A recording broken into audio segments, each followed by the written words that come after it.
Hey everyone, we're happy to have partnered with Medify to bring you Season 2 of Between Us. Medify is an app that helps connect your bodily awareness and your emotional experience. Today we'll be talking a lot about affect regulation, and the research indicates that the process of connecting emotional and bodily awareness can actually strengthen your ability to manage your emotions. Medify, M-E-T-A-F-I, is a free download on iOS and Android, so go download it today and be your best self.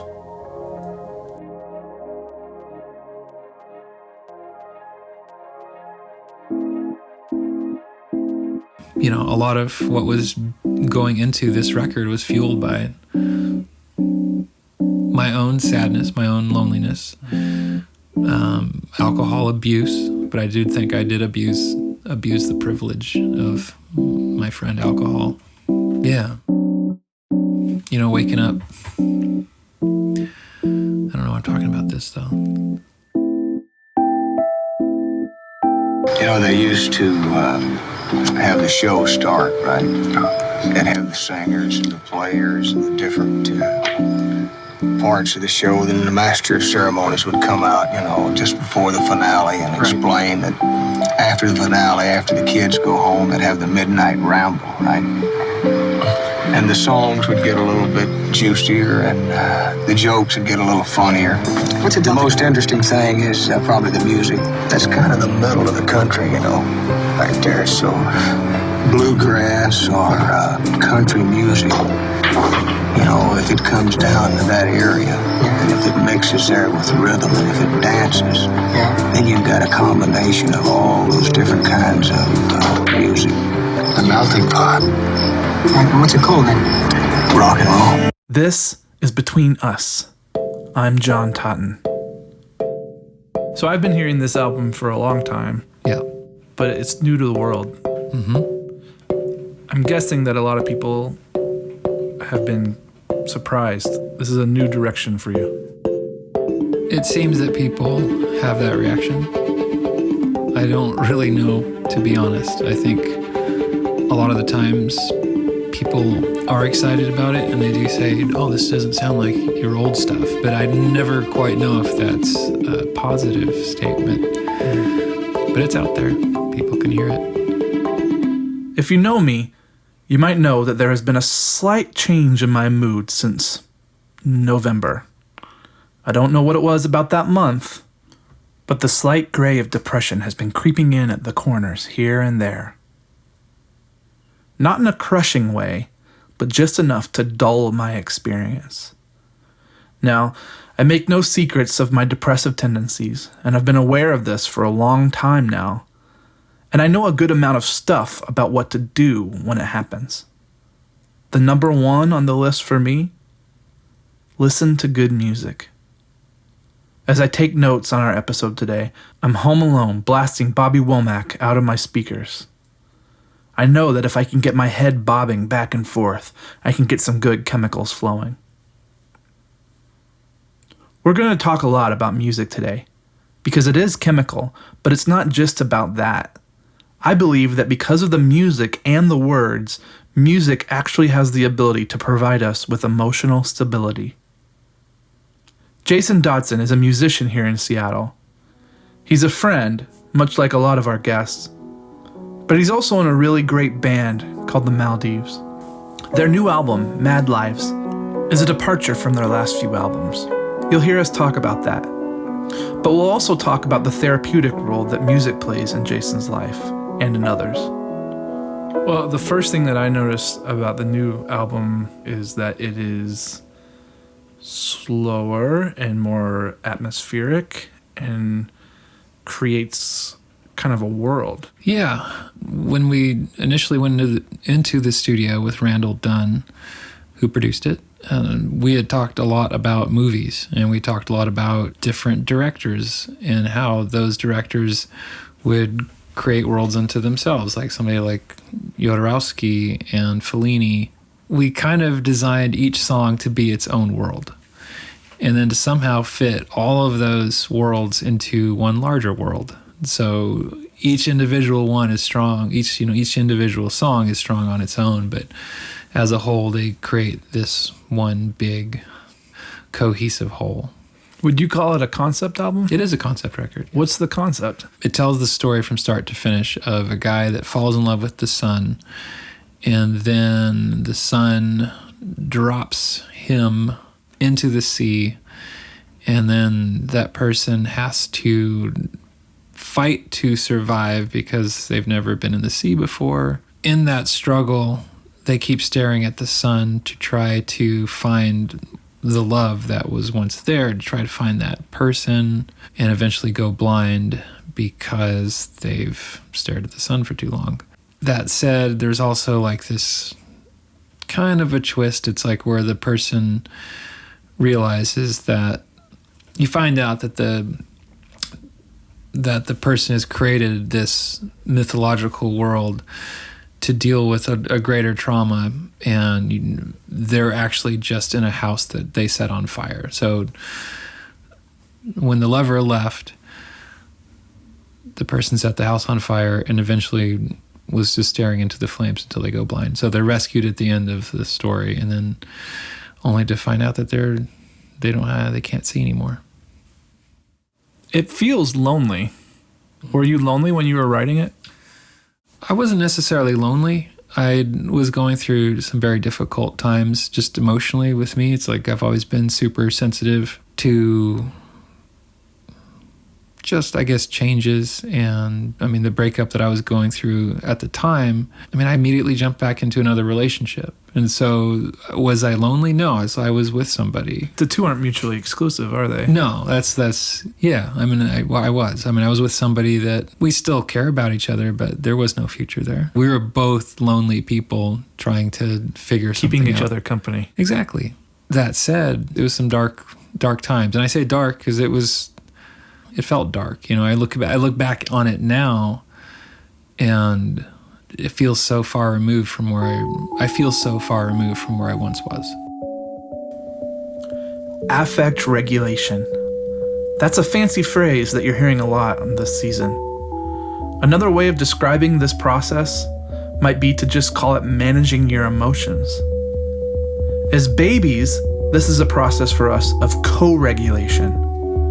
We don't know how to do it ourselves, and so we rely pretty heavily on our primary caregivers to help us understand and regulate our emotions for us. As we grow, we transition to a state of self-regulation. And that doesn't just mean we manage our emotions by ourselves. It means we hopefully develop the ability to reach out to others and ask for the support we need. We can be around other people and still feel lonely. And similarly, this album, I associate the Maldives with a lot of people on stage. Mm-hmm. And yet this album seems really sparse and really lonely, and really it has a feeling of isolation. Yeah. Well, we do end the entire set with me alone on stage. Mm-hmm. And it does feel isolated. If you listen to the record, because Randall and I intentionally put my voice louder, in the mix. Like, we wanted the voice to be the showcase of a lot of that record. It's interesting. It's like, I do think it creates like a kind of a desolate landscape when you listen to the record, because I mean, the two major proponents, the two major physical landscapes are space and the ocean. It's like you're dealing with just the vastness, like these big empty spaces, and it's like, how do you fill those spaces, or do you fill those spaces? How does one survive in those spaces? I've always been afraid of open water. Is that so? Yeah, absolutely. I don't like being in lakes. I don't like being on the ocean. I don't like it. Like, it just, I don't swim. I don't like that. When I was a tiny kid, I almost drowned a couple of times. I don't like the idea of what's underneath the water. I mean, there's so many nautical things about this album. Yeah.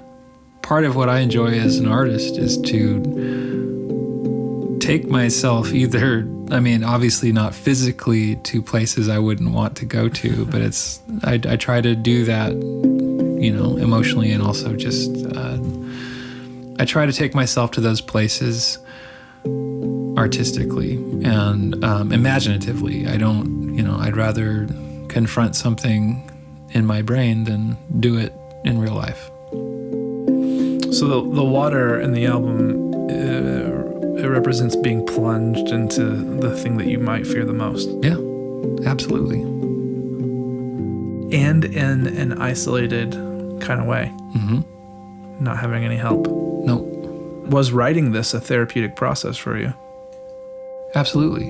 It was absolutely therapeutic. I mean, there are concrete realities in the songs themselves, and the relationship that I was referring to, like what I was trying to get through with this record, well, just to put it bluntly, I was in a relationship for 5 years with a woman, and she was a writer, and she was on a retreat, and I was in the studio. I was doing Muscle for the Wing, which is the album previous to this, and I remember it was late July, almost August, and it was just hot in Seattle. It was just really, really overwhelmingly hot. And she came to pick me up from the studio because I hadn't seen her in a couple of weeks, so she was at a writing retreat. And when we got back to the house that we shared, she just said, I have to talk with you about something serious. And I said, what is it? Before she even replied, it's like I just remember my heart just sank. It's like I just knew, my heart just sank. And then she says, I can't do this anymore. And I remember I was trying to open a window because it was just so hot in that room, and I couldn't get the window open. And then she dropped that. And we talked through things, just, surface wise. We just talked through, like, I said, why are you doing this? And she just said, I just have to. And there was never any clear reason as to what it was. And then the last thing she said was just like, to know you is to love you. And then she left.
Talked about it. Like, I'd seen her a few times over the past 7 years, 7 years ago when that happened.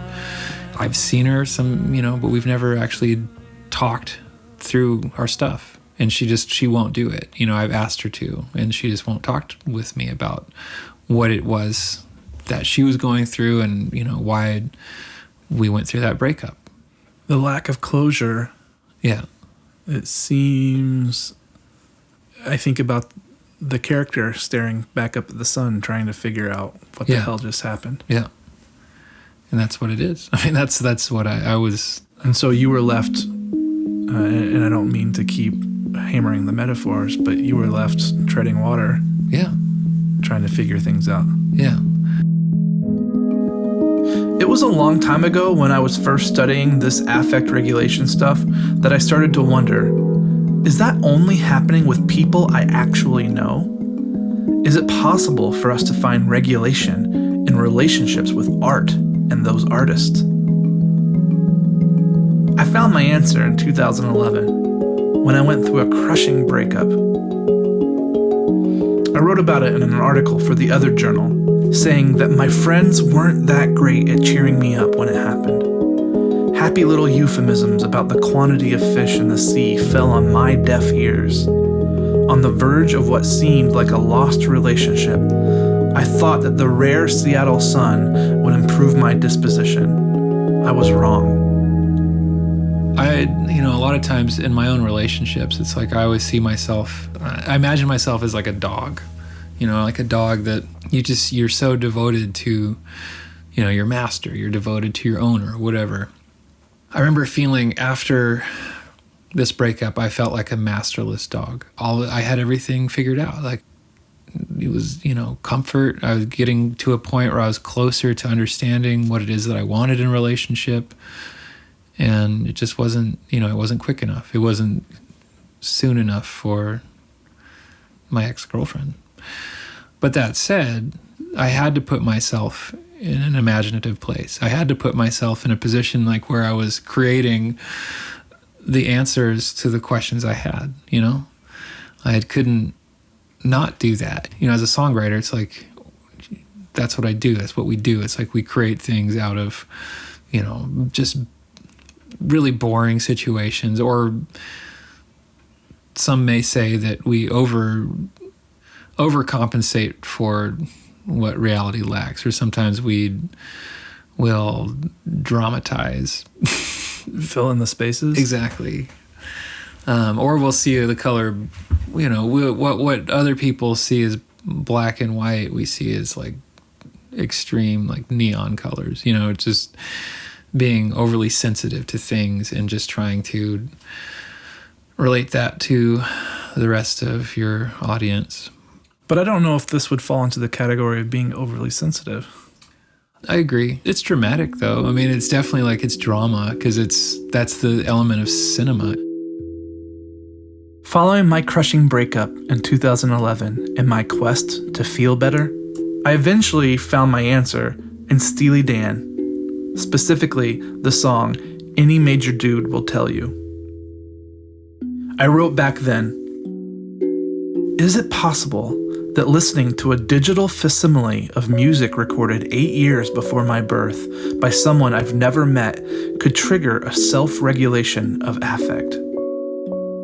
Neuroscience suggests that music can cause the same feelings we experience when being loved by our mothers. From a neuroscientific perspective, groovy music triggers the release of dopamine, one of the same neurotransmitters along with serotonin that is released when we feel loved. In his book, This Is Your Brain on Music, Daniel J. Levitin, a neuroscientist, an audio engineer, and even a production consultant to Steely Dan, notes that listening to music causes a series of rhythmic activations in the mesolimbic system of our brains, which is involved in pleasure and producing dopamine. We release the chemicals in rhythm with the music. And by the way, if you're interested in why songs connect to us and for what reasons, it's a really great book. You should check it out. This Is Your Brain on Music by Daniel J. Levitin.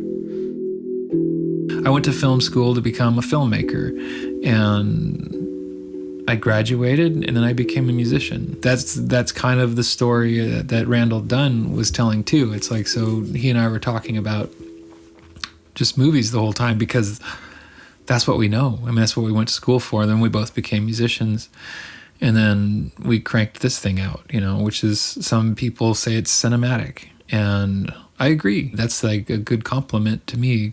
I think there's something similar to what a psychotherapist might do, though.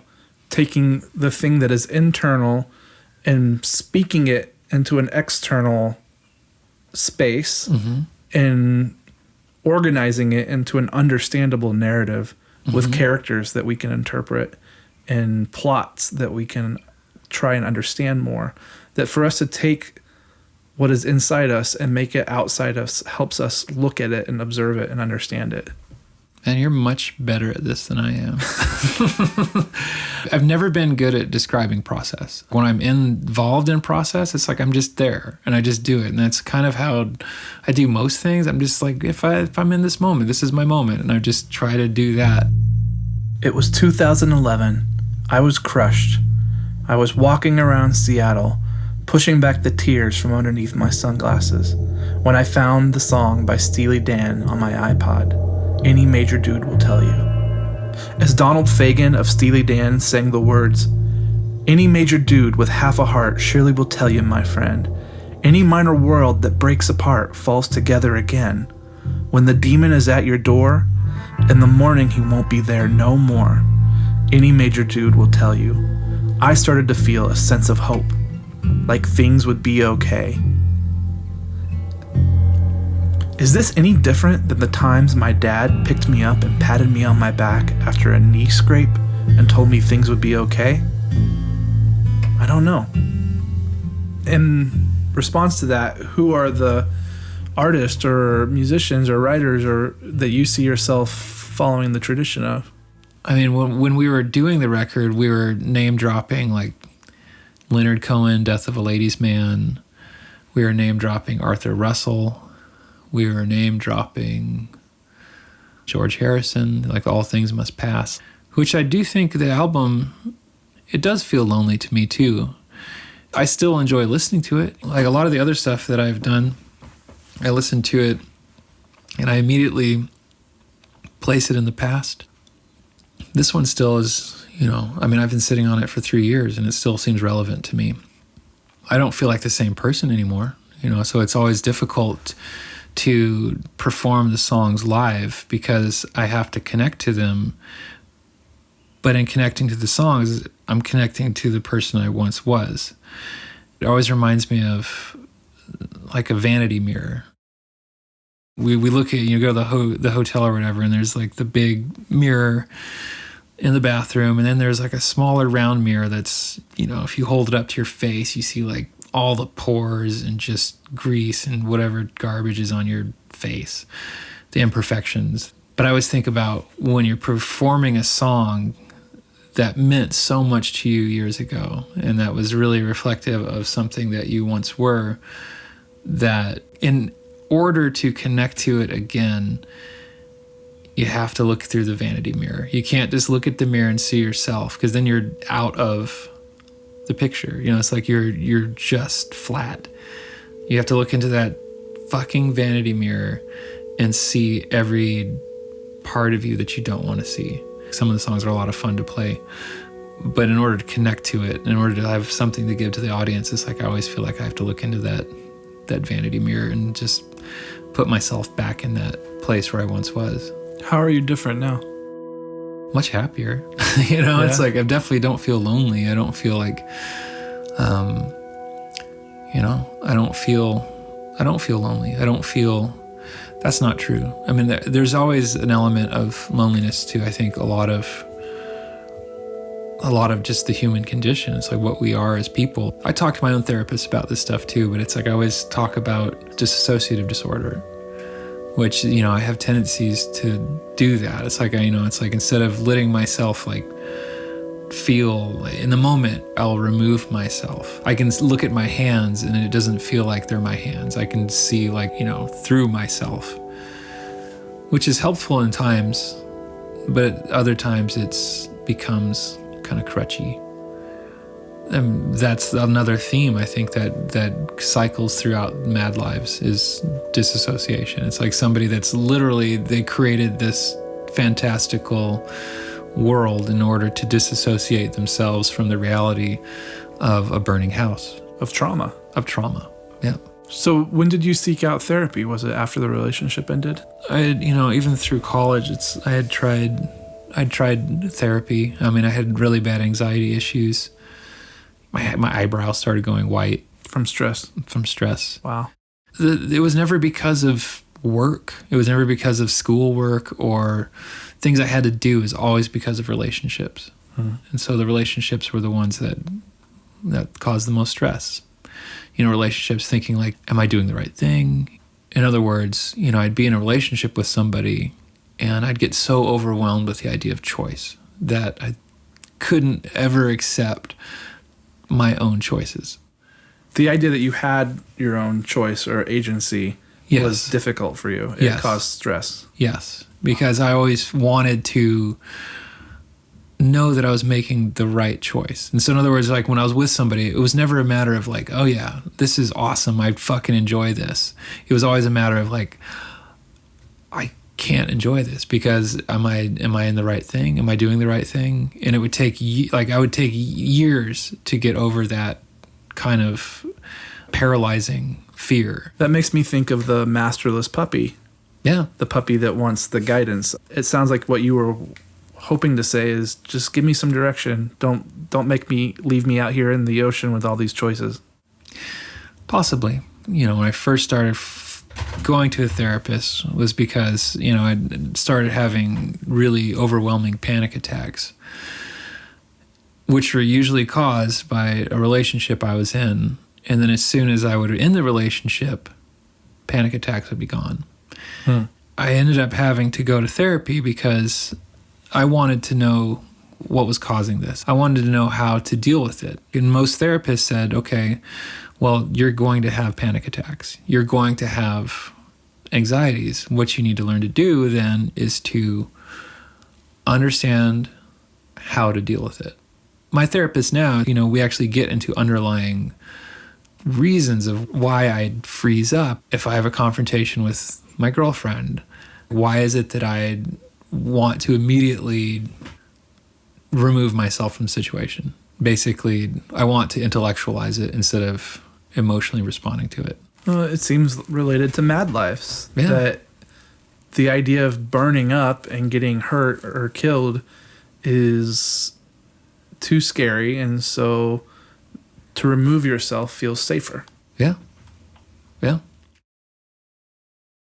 And the anxiety is if I get too close to someone, they can hurt me really bad. True. If I'm too vulnerable in front of this person, they have the opportunity to hurt me. Yep. And that's largely, that's largely how I deal with things. And it's also largely transparent in that album, in Mad Lives. I think this is a good time to tell you that we've gotten a lot of great feedback on the show, and we're really grateful for it. And one of the most common compliments has been about the music. Thanks so much for the encouragements you give us. We take a lot of pride and care in producing a show that sounds good with music that we would want to listen to ourselves. So we've decided that at the end of the season, we'll be releasing a soundtrack to Between Us. We're in the process of putting it together and selecting the tunes, but our plan is to release it at the end of the season, wherever it is online that you may buy music. So stay tuned. Personally, I listen to the music from the show all the time, and I can say that because it's almost completely Mason's talent, but I'm excited for you to be able to do the same. The reality of a situation is always clouded by our own perception of it. Like, it's always clouded by our own memory of it, or even the reality of the present moment is continually making us rethink what it is we heard, what it is we saw. Mm-hmm. There's blindness in the story as well, and being able to see. And I think I know the answer to this, but do you believe that the process of therapy, of becoming aware of your own mechanisms and your own internal struggle in a more conscious level, does that affect positively or negatively your creative process? We'll see. I mean, I've been in and out of therapy over the past 7 years. When I was writing this album, I was not in therapy at all. Yeah. I mean, honestly, I'm poor. I don't have very much money. And so I just couldn't afford it. I think that it can only help. The more self-aware you are, the better it is that you can understand yourself and those things around you. And that's what art essentially is relating what is inside you to the things that are around you. I would not want to be in a position where I'm clouded. Obviously, there's a certain amount of romanticism and excitement and energy or whatever to be in a place of emotional turmoil. I would rather not write songs anymore and just quit music altogether and be clear-headed. You're one of my friends that I think about being the most devoted to music. I thank you. If I had to make a choice between feeling some sense of enlightenment, if that's the right word, or just some sense of just at peace with myself, if I had to trade in music to be at peace with myself, I would gladly do it. I think that you can be perfectly happy and be able to recall or access your previous sense of turmoil. And I think that you can do that using the tool of empathy, even if it's a sense of empathy for your former self. Yes, I agree. Personally, I don't need turmoil. And when I'm in turmoil, it sucks and I don't like it. Hope is the idea that turmoil will end. Empathy is a great tool to get to feeling a way that you used to feel, or relating to another person and how they feel. That's called fiction. You have to actually like people. You have to believe in a sense of humanity, in a greater sense of like the popular good, in order to create art. So obsessive compulsive disorder. Yes. Obsessive thoughts, dissociative reactions to attachment, maybe, like getting too close to people. Mm-hmm. Have you progressed in how you interact with these symptoms? I would say so. I'm not afraid of them anymore, you know? That's kind of like the biggest thing, is that I don't get scared when I get anxiety. I haven't had any like full-blown panic attacks in a while, because I think I've just gotten more comfortable in dealing with the anxieties. I know what to expect to a certain degree. You know, I'm not going to say that I figured it all out, because that would be boring. I still got a lot of years left. I'm going to constantly be growing, but I understand what it means to be open in order to grow. I'm not afraid to learn new things.